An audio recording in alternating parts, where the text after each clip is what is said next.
마가복음 75번째 시간입니다. 제목은 우리가 버린 예수님, 우리를 위해 버리신 예수님입니다.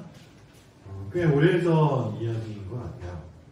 지금으로부터 무려 한 40년 전 이야기가 아닌가 싶습니다. 그 정도까지는 아닌 것 같은데 초등학교 1학년, 2학년 때 이야기였던 것 같아요. 친구 4명과 공놀이를 했어요. 작은 공을 주고받는 그런 던지기 놀이를 좀 했었는데 공이 그만 다른 집으로 넘어가 버린 것이죠. 담이 높지 않았던 집이어서 이렇게 가스바를 들고 봤더니 공이 어디에 떨어져 있는지 볼 수가 있더군요. 그래서 그 공을 주우려고 담을 넘어가는 그 찰나에 그 집에 있던 개가 달려든 거예요. 그리고 우리 중에 한 명의 다리를 물었어요. 나머지 친구들이 어떻게 했을까요? 뒤도 돌아보지 않고 다 도망을 쳤습니다. 생각할 겨를이 없었던 것 같아요. 그 어린 나이에 공포에 휩싸여서 친구를 버리고 도망을 가버린 것이죠. 다행히 집 주인이 금방 나와서 걔를 쫓아내고 공도 돌려줬지만 그 어린 나이에도 친구를 버리고 도망갔다는 사실 때문에 친구를 다시 보기 민망하더군요. 여러분 어떻습니까? 혹시 비슷한 경험이 있나요? 두려움 때문에 누구를 버린 그런 기억이 혹시 있는지 물어보겠는 것이죠. 아니면 용기를 내지 못해서 도움이 필요한 사람을 외면한 적 혹시 그런 기억이 있으십니까? 믿음을 형성하고 있는 여러 가지 특징들이 있는데 그 중에 하나는 용기예요. 본문의 맥락에서 예수님을 믿는다는 것은 예수님을 따르는 것이죠. 자기를 부인하고 자기 십자가를 지고 예수님이 가신 그 길을 따라가는 거예요. 이미 다 알 겁니다. 복음서는 이런 제자도를 아주 강조하고 있죠. 그런데 예수님을 따라 나서기 위해 뭐가 필요합니까? 제가 방금 얘기한 것처럼 자기를 부인하는 일이 필요해요. 자기 십자가를 지는 일도 필요합니다. 그런데 이것을 실제로 하기 위해서는, 이것을 실제로 실천하기 위해서 필요한 덕목이 있어요. 그것이 바로 용기입니다. 그동안 자신이 익숙하게 살아왔던 것들을 뿌리치고 그리스도를 따르려면 용기가 필요하다는 거예요. 자신이 편하게 맺어왔던 모든 관계들을 정리를 하고 그리스도께 온전히 헌신하려면 우리에게 용기가 필요하다는 말이죠. 항상 그런 것은 아니겠지만 우리는 종종 선택을 강요받을 때가 있잖아요. 돈과 신앙, 성공과 신앙, 관계와 신앙 사이에서 무엇인가 하나만을 선택해야 하는 그런 순간이 올 때가 분명히 있습니다. 그때 그리스도를 따르려면 뭐가 필요하다는 겁니까? 믿음이 필요한데 어떤 믿음이죠? 용기 있는 믿음이 필요하다는 겁니다. 눈앞에 보이는 내가 손만 뻗으면 얻을 수 있는 성공과 돈이 있는데 이 손을 뻗기 위해서는 그리스도를 놓아야 할 때 우리는 용기를 내어 그리스도를 붙들어야 한다는 것이죠. 십자가의 길을 선택하는 거에는 여러분 용기가 반드시 필요합니다. 그런데 이 용기는 무엇으로부터 나올까요? 사실 이 이야기가 더 중요하죠. 그리스도를 택할 수 있는 용기 무엇으로부터 나올까요? 모든 대가를 지불하고 오직 그리스도를 뒤따를 수 있는 그 용기는 사랑에서 나오는 것이죠. 예를 들어볼게요. 돈을 인생의 목표로 삼고 사는 사람이 있다고 한번 우리가 가정을 좀 해봅시다. 아마도 그 사람은 모든 대가를 지불하고 오직 돈을 선택할 거예요. 항상 돈을 선택할 거예요. 이것도 일종의 용기잖아요. 왜냐하면 돈을 선택하기 위해서 그 사람은 많은 것을 포기해야 하기 때문이에요. 돈을 선택하기 위해서 가족과 지내는 시간을 포기해야 합니다. 돈을 선택하기 위해서 당연히 신앙생활하는 것도 포기를 해야 될 거예요. 돈을 선택하기 위해서 개인적으로 즐겨야 하는 그 모든 여가 시간도 포기하고 매달려야 할 겁니다. 그런 선택의 순간순간마다 이 사람은 용기를 내야 해요. 근데 그 용기는 어디에서 나오는 겁니까? 돈, 사랑에서 나오는 거예요.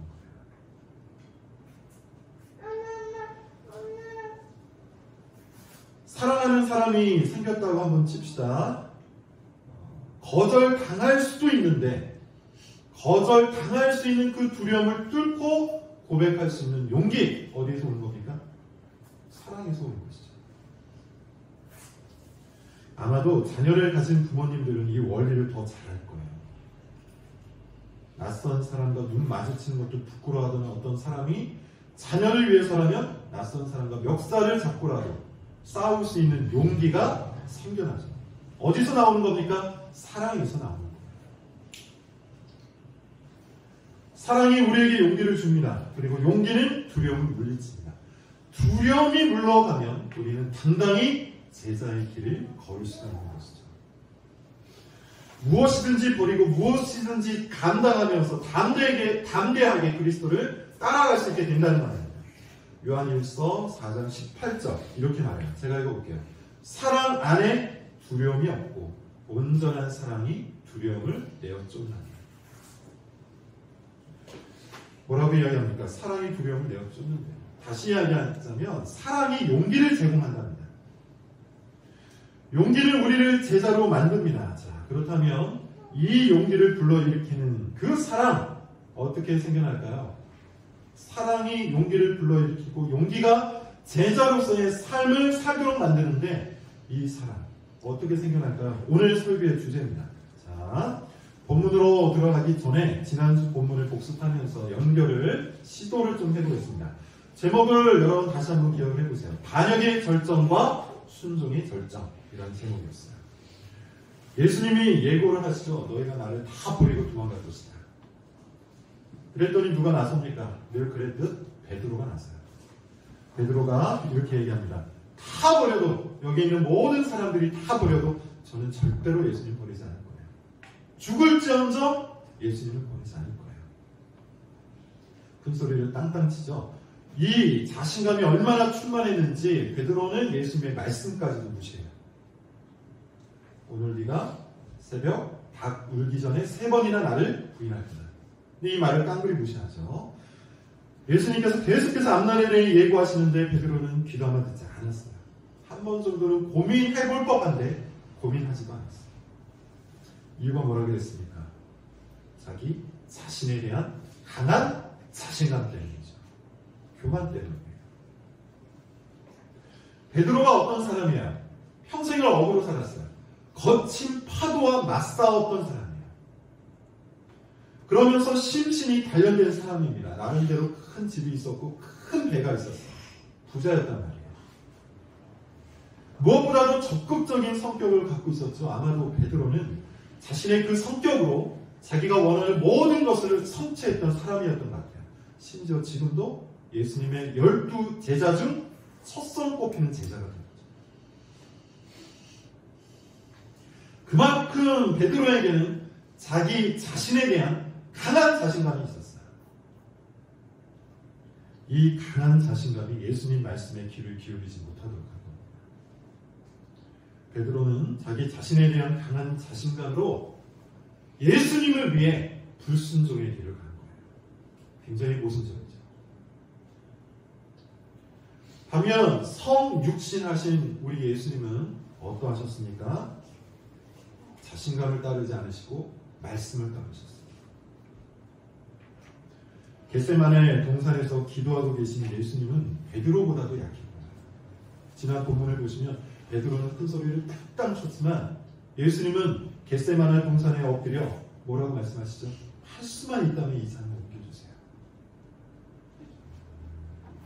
그러나 베드로와 예수님이 결정적으로 다른 것이 있었죠. 뭡니까? 순종이에요. 예수님은 철저히 하나님 아버지의 뜻을 따라갑니다. 할 수만 있다면 이 고난의 잔을 옮겨주세요. 그러나 나의 원대로 마치고 아버지의 원대로 하여 주옵소서. 자기 자신에 대한 강한 자신감은 그것이 무엇이든 간 결국 바벨탑을 건축하는 겁니다. 그러나 순종은 어떠하죠? 생명을 낳죠. 예수님의 순종이 우리의 생명을 낳았잖아요. 예수님의 순종이 우리의 영광이 되었잖아요. 그러므로 우리의 자신감은 어디에 기초해 있어야 한다고 했습니까? 나 자신이 아니고 나 자신이 쌓아온 것들이 아니고 자기 자신에 대한 그런 강한 자신감이 아니고 오직 예수 그리스도께 기초해 있어요.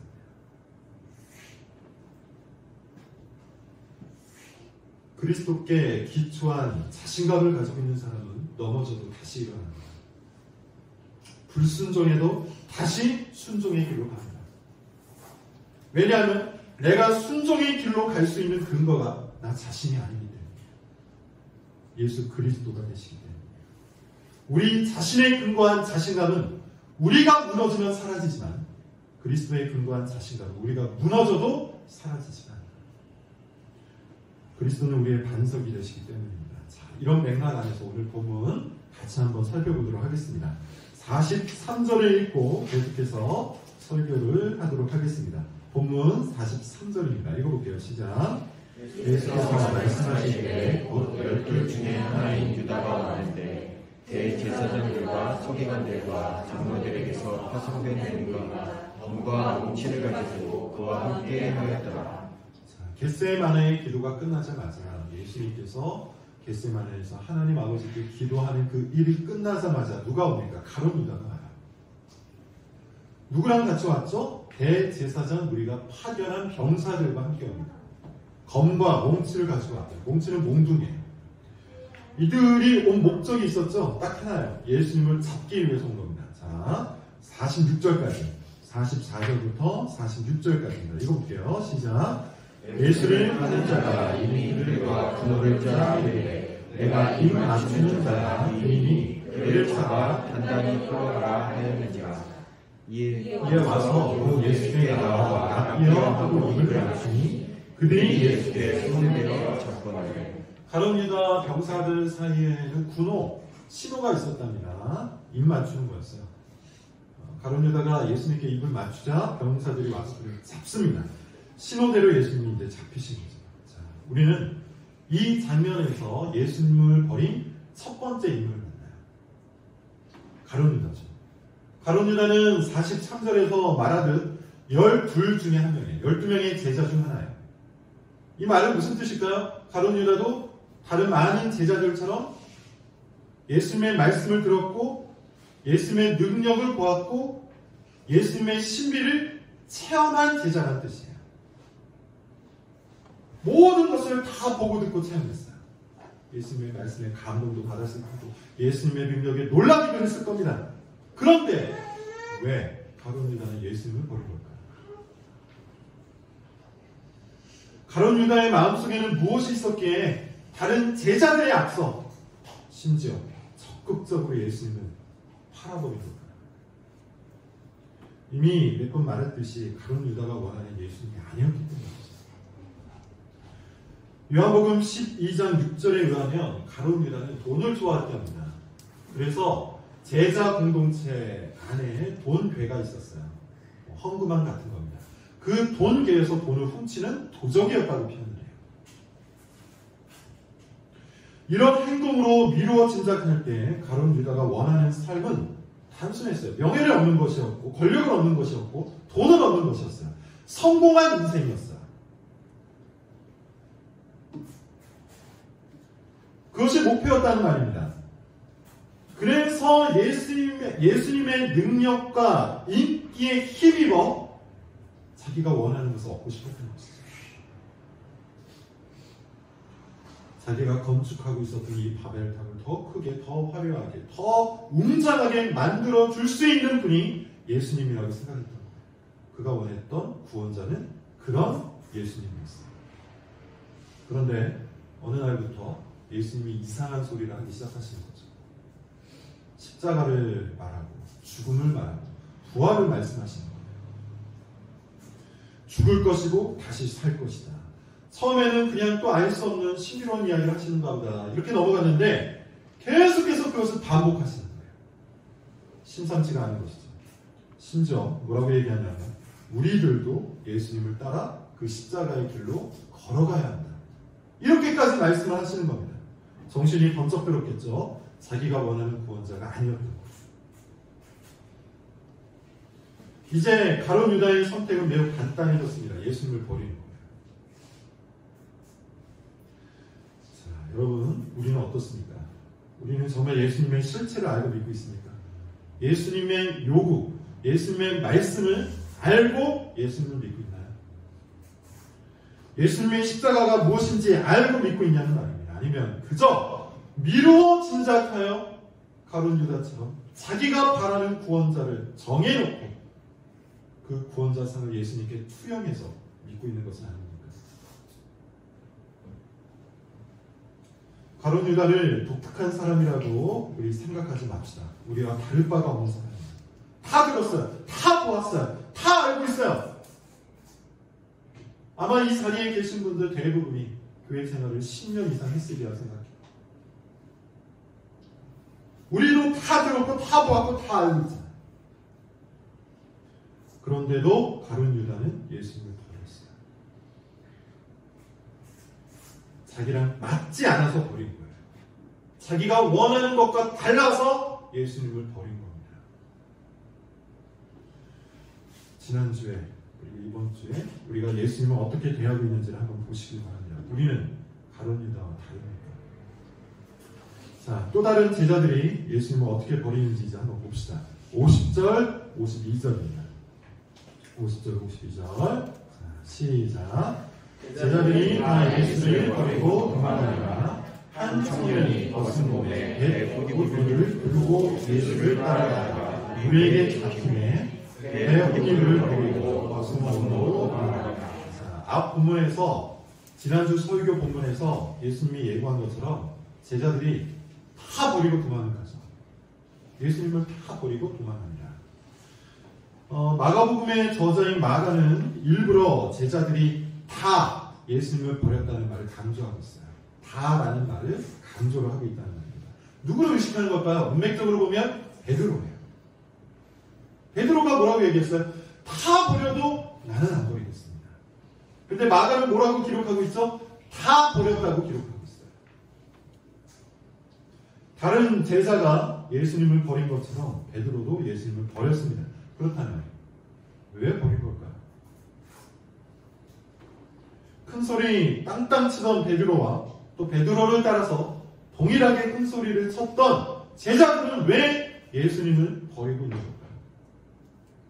가룟 유다와 본질적으로 큰 차이가 없어요. 다른 제자들도 자기들이 원하는 구원자가 있었던 겁니다. 그것을 예수님께 보았기 때문에 예수님을 따라다닌 것에 불과해요. 어떻게 알 수가 있죠? 결정적인 예가 있어요. 예루살렘으로 가는 길에서 제자들이 싸웠던 적이 있습니다. 그 싸움 주제가 뭐죠? 누가 서로 크냐를 놓고 싸웠어요. 누가 서로 큰가?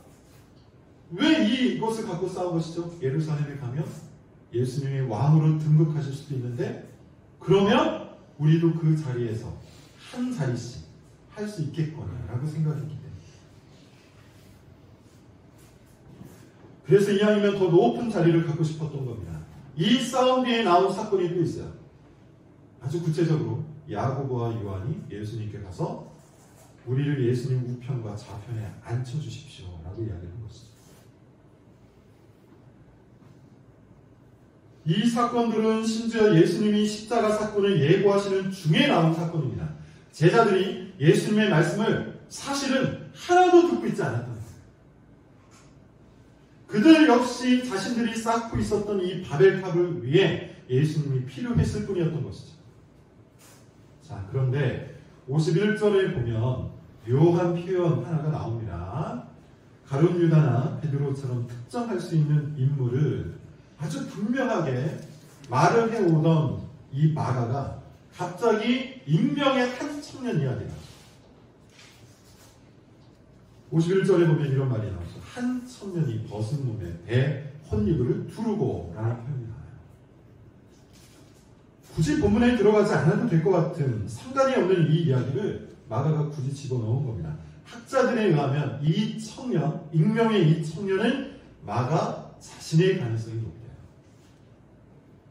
당시 문화에서는 자신을 가리킬 때 제3자로 표현하는 것이 일종의 미덕이었다고 합니다. 겸손의 표현이었다는 것이죠. 이 비슷한 표현이 요한복음에도 나와요.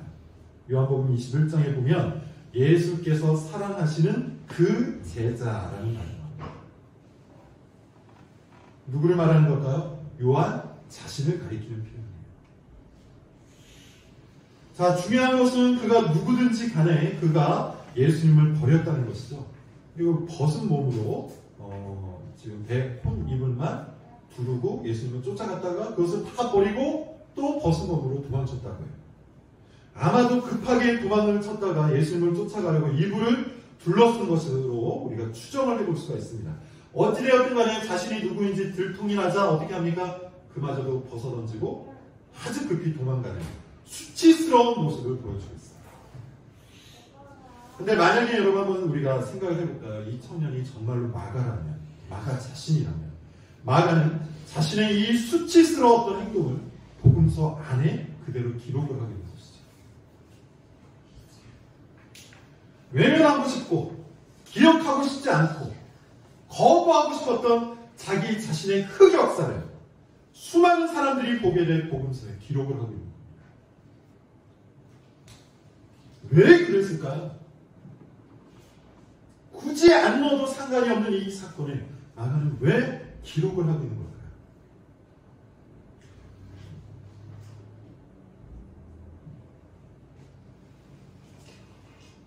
만약에 제자들이 예수님을 다 버렸다는 이야기를 쓰고 싶었으면 이미 앞에 기록된 그 구절로 충분하지 않았을까요? 제자들이 예수를 다 버리고 도망합니다.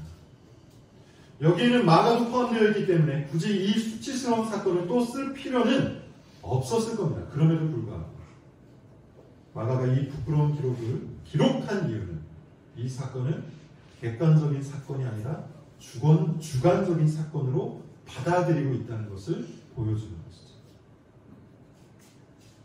이게 무슨 말입니까? 마가는 이렇게 이해하고 싶지 않았던 겁니다. 아, 그래, 그때 그런 사건이 있었지. 제자들이 예수님을 다 버리고 도망쳤었지. 그래서는 안 됐는데 제자들이 그렇게 예수님을 배신했었지. 이런 수준이 아니라 마가는 이렇게 이해를 하고 있었던 거예요. 그래, 예수님을 버렸던 그 사람이 바로 나였지. 예수님이 부끄러워 그분에게서 도망쳤던 사람이 바로 나였지. 내 한 목숨 살겠다고 모든 것을 팽개치고 예수님을 버린 사람, 그가 바로 나였어. 이렇게 고백을 하는 겁니다. 여러분, 지금 우리가 읽고 있는 이 본문은 분명히 객관적인 사건을 기록한 역사예요. 이것은 누군가의 경험을 이렇게 저렇게 해석해서 기록한 수필 같은 것이 아닙니다. 에세이가 아니에요. 이 말씀은 성령이 역사하셔서 당시 사건을 객관적으로 기록한 역사적 사건이에요. 그러나 이 본문은 또한 우리에게 일어나야만 하는 주관적인 사건입니다. 저 먼 옛날에 저 먼 곳에서 일어난 뉴스를 듣는 그런 자세로 본문을 읽어서는 안 된단 말입니다. 우리가 바로 예수님을 버린 가룟 유다요, 베드로요, 마가 자신이 된다는 것이죠.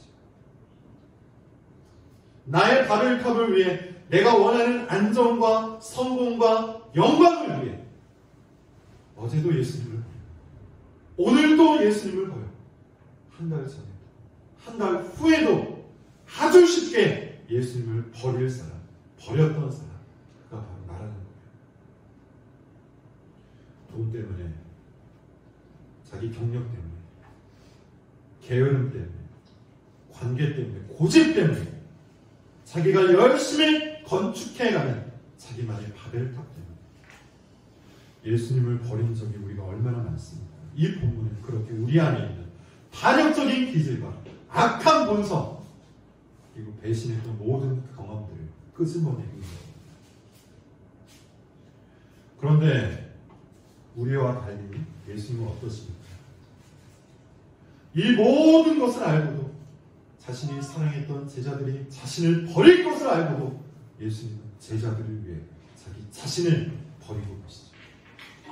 47절부터 49절을 우리 같이 한번 읽어볼게요. 47절부터 49절입니다. 읽어볼게요. 시작.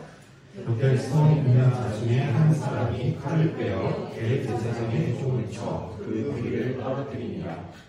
예수께서 우리에게 말씀하여 이르시되 너희가 그물을 잡는 것 같이 왕과 뭉치를 가지고 나를 잡으러 간다.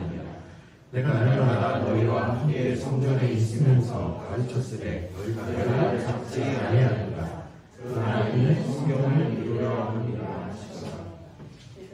예수님은 사람을 위해서 자기 자신을 대속물로 주려고 오셨어요. 그런데 사람들은 예수님을 마치 강도처럼 잡으려고 하죠. 이 참담하고 모욕적인 현장 속에서도 예수님은 이 모든 것을 순종하세요. 이유가 뭐죠? 49절에 보면 성경을 이루려 하시기 때문입니다. 어떤 성경 말씀입니까? 이사야서 53장에는 이런 말씀이 있습니다. 제가 읽어볼게요. 그가 찔림은 우리의 허물 때문이야. 그가 상함은 우리의 죄악 때문이야. 그가 징계를 받음으로 우리는 평화를 누리고 그가 채찍에 맞음으로 우리는 나음을 받았다. 우리는 다 양 같아서 그릇 행하여 각기 제 길로 갔거늘 여호와께서는 우리 모두의 죄악을 그에게 담당시키셨다.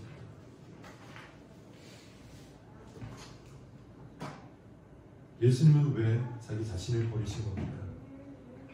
예수님이 찔려야 우리의 허물이 덮어지기 때문이죠. 예수님은 왜 우리를 위해서 자기 자신을 버리신 겁니까? 예수님이 상해야 우리의 죄악의 용서를 받기 때문이에요. 예수님은 왜 자기를 버린 사람들을 위해 자기를 버리시고 계신 겁니까? 예수님이 징계를 당해야 우리가 평안을 얻고 예수님이 채찍에 맞아야 우리가 나음을 입기 때문이에요. 그래서 제 살 길 살겠다고 양처럼 뿔뿔이 흩어진 우리를 위해 예수님을 버리고 바벨탑을 향해 달려가는 우리를 위해 예수님이 자기 자신을 버리고 계십니다. 예수님이 자신을 버릴 때 비로소 우리의 모든 죄악이 그에게 전달됩니다. 여러분, 우리가 예수님을 위해 살려면 용기가 필요해요. 특히 우리가 사는 이 시대 문화 속에서는 더 큰 용기가 필요합니다. 왜냐하면 모두가 성공을 외치고 있기 때문이죠. 모두가 돈 타령을 하고 있기 때문이죠. 모두가 참단을 말하고 있기 때문이에요. 그런 시대에 자기를 부인하고 자기 십자가를 지고 그리스도를 따라가려면 거대한 용기가 필요합니다. 그런데 이 용기는 어디에서 나오는 겁니까? 예수님에 대한 사랑에서만 이 용기가 나옵니다. 그렇다면 예수님에 대한 사랑은 어디에서 옵니까? 예수님의 십자가를 알 때에만 용기가 나옵니다. 사랑이 나옵니다. 그가 왜 희생 제물이 되어야만 했는지, 그가 왜 굳이 십자가 위에서 온갖 소론과 수치를 당해야만 했는지, 그가 왜 십자가 위에서 죽으셔야만 했는지, 그것을 알 때 비로소 그분을 사랑할 수 있는 겁니다. 그가 왜 그렇게 십자가 위에 매달리셔야 했습니까? 우리가 그를 버렸기 때문이죠. 우리가 그를 쓸모없는 돌처럼 집 밖으로 던져버렸기 때문이에요. 나는 돈을 원하는데 그는 쓸모가 없기에, 나는 성공을 원하는데 그가 쓸모가 없기에, 나는 평판을 원하는데 그가 쓸모가 없기에 그를 길거리에 굴러다니는 돌멩이처럼 버려버린 겁니다. 그런데 이 건축자의 버린 돌과 같은 그가 어떻게 되었습니까? 자기를 버린 우리를 위해 우리 인생의 반석이 되어주시죠. 우리 인생의 생명이 되어주시고 우리 인생의 영광이 되어주셨어요. 그것이 십자가의 영광인 겁니다. 그것이 십자가의 복음이 되는 겁니다. 우리는 예수님을 버렸지만 예수님은 우리를 위해 자신을 버리신 사건, 그의 십자가 복음입니다. 이 예수님을 사랑하지 않고 누구를 사랑할 수 있겠습니까? 여러분, 예수님을 더 많이 알아봅시다. 예수님을 사랑하기 위해 그를 더 많이 알아봅시다. 그를 아는 것이 우리의 가장 고상한 지식입니다. 예수님을 열심히 탐구하여 그분을 우리의 주와 그리스도로 믿는 우리 모든 성도들이 되시길 바랍니다. 기도하겠습니다.